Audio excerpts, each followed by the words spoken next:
I'm Sarah Pennells and I'm a journalist, and I'm also the founder of savvywoman.co.uk, which is a leading money website for women. And I'm here at Adobe's offices in London as part of a series of interviews where I'll be talking to some leading voices in the world of digital marketing. I'm here at the moment with Vijay Gupta, and we're talking about innovations in marketing.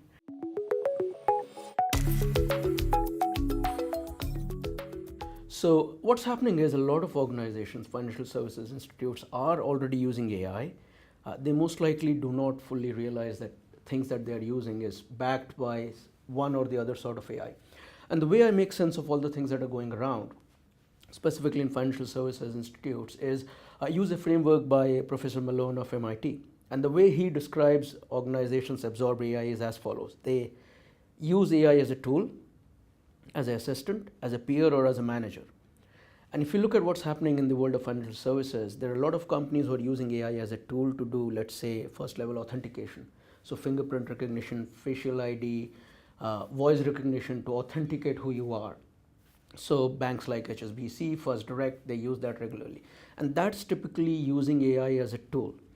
When it comes to using AI as an assistant, which is helping a bank employee or a financial services institution employee do their job better, examples can be to identify a list of customers who are most likely to churn, or a list of customers who are most likely going to be dissatisfied with their previous experience, or a list of customers who are most likely to buy a product given that they have already shown interest in another product. And that's typically called next best offer. So identifying those anomalies using technology like AI helps the employees of the financial services institutions become better in doing the role that they need to do. And that's using AI as an assistant. The third is using AI as a peer. And one example in financial services institutes is that of an insurance company called Lemonade. It's creating a lot of interest in this space. And basically what happens with Lemonade is that when you file for a claim, if the claim is within certain parameters, an artificial intelligence system processes the claim and just goes through to payment. If it is outside of certain parameters, it then passes it on to a human claim adjuster. So it's, in that scenario, the system is acting, the AI system is acting as a peer to the human being and doing the job of claim adjuster in some very specific scenarios. So that's the third area. The fourth area is that of a manager. And that's where the alarm bells start ringing when you say an AI is starting to be a manager. But what we all don't realize, it happens every day. So a traffic light manages how human beings drive and walk. We are all used to that. We just don't realize that it's a machine that's directing our action.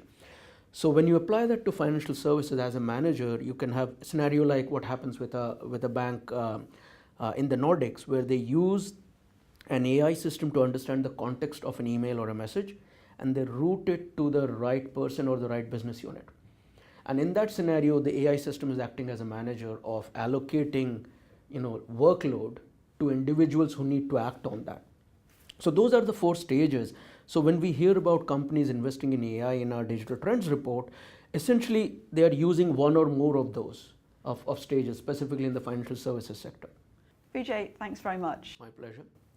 Well, for more insights and to see our other interviews, you can go to blogs.adobe.com/Digital Europe.